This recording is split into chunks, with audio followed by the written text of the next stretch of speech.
not like somebody is sitting here, and by the way, they voted in Pennsylvania. They're going to vote in Indiana. They're going to vote in North Carolina. And as opposed to this kind of vacuous kind of comment, why don't he encourage his candidate, Senator Obama, to go debate? And as opposed to he and I sitting here and doing this, let Senator Obama and Senator Clinton. But they've had 20 debates. Why not have 21? They had 10 million people watch the last one. It's not like anybody's saying, gee, we don't want to see any more debates. I bet you CNN would be glad to have it.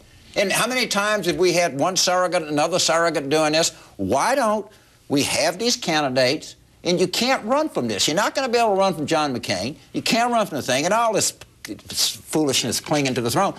Like last time I checked, people out there voting, and they're going to vote some more. Hey, Governor, he says it's idiotic. It's not clinging to the throne. People are voting. Well, you know, there have been over, as you said, 20 debates. I was at about 10 of them. It seemed like 100 of them. So it's not as if one more debate is going to make a terrible difference. But I say, why do we now have to change the rules and say that Florida and Michigan, where when I was running, we all decided we weren't going to participate in those two. Then all of a sudden now, when Senator Obama in one of those states hasn't even on the ballot, you want to count the delegates there. You can't change the rules. And this is what I'm saying about the Clinton campaign. They're changing the rules. They want to bring in Florida and Michigan all of a sudden and count them. They're basically saying that Senator Obama can't win in November when he is obviously the strongest general election candidate, winning battleground states, and his message with independence.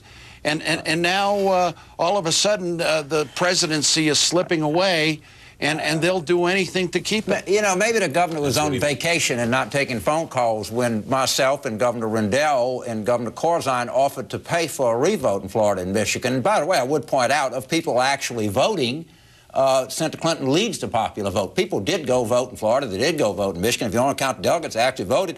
But we said in the That is totally false. Governor, how can you say when they didn't participate, James? Governor, how can you say that? Honestly, that sir, is lunacy. I have not interrupted you. That is lunacy. Sir, I have not interrupted you. All right, one at a time. Go ahead. Right. So maybe he was on vacation, not taking phone calls. We offered to pay for it, to have a vote in Florida and Michigan. We got 9% of the Democrats in this country live in Florida and Michigan. They did go vote. Now, you may not want to cost a delegate, but please don't offer to me that Senator Obama is winning the popular vote, because he's not.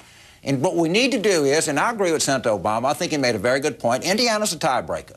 And I think that if Senator Obama wins North Carolina and wins Indiana, it's going to put him in a very good position in this race. But we got to let these people vote. We got to say there's nobody clinging in the throne here. There's none of this. People are out there voting, and I say let them vote. Let's debate. Let's have a race here. We had record turnout in Pennsylvania. People were not turned off, but no matter what Gail Collins might think of sitting up on 42nd Street, wherever that operation is, people are out there voting. They want to participate. The same thing is true in North Carolina. The same thing is true in Indiana. They want to see these candidates. Bill, do you disagree with that? Well, absolutely not. Have I said that Senator Clinton should drop out? She shouldn't. My point is that you've got 9 primaries to go, that it's important for the Democratic Party to, at the end of June 3rd, when these primaries are over, to see who is ahead in the popular vote. And I don't know how James is coming up with them being ahead with the popular vote. Secondly, who's got the most delegates? Who has won twice as many states? Who has won battleground states? Who is doing better among independents? I mean, I think to me it's very clear that the worst thing we can do is continue this negativity, this backbiting, this negative ads all the way till August, when we will have a Democratic convention and give John McCain literally 6 months of a honeymoon with the American people, of going into California and going after our states, of raising funds, of developing issues. And we're locked up in this bitter battle at a time when I think the ending is fairly clear, that Senator Clinton's going to need 70% of all future delegate votes to even come close. That's not going to happen. Has he got a point? I agree with Senator Obama. I think Indiana is the tiebreaker. Let me point out, this is this morning's paper, Jonathan Wiseman in the Washington Post, who I think knows a little bit more about American politics than, say, Gail Collins, editorialist at the New York Times. Unable again to score knockout points, Senator Barack Obama is likely to make his new negative tone even more negative. Now, That's fine. I mean, you know, at a point, these two people running for the presidency of the United States, there might be some differences. There might be some differences in approaches. Now, I think it's important, and I've said this from day one. If Senator Obama is a nominee, I'm going to write him a check for the maximum amount. I'm going to be totally supportive. But I don't think it's smart to send your lobbyists to Lansing and try to undo the fact that the Michigan legislature wanted to have a revote. The same thing in Florida. I don't think it's smart to run away from a debate in North Carolina and Indiana. I think we got to run to these things as a party. Let the country see the two of them as opposed to surrogates. And I think that's very important. Governor Richardson, where is he wrong? Well, if Senator Obama wants to be in this debate, he should do it. We've got 9 primaries to go. I'm for all of them happening. I haven't called on Senator Clinton to withdraw. She deserves credit for her victory in Pennsylvania.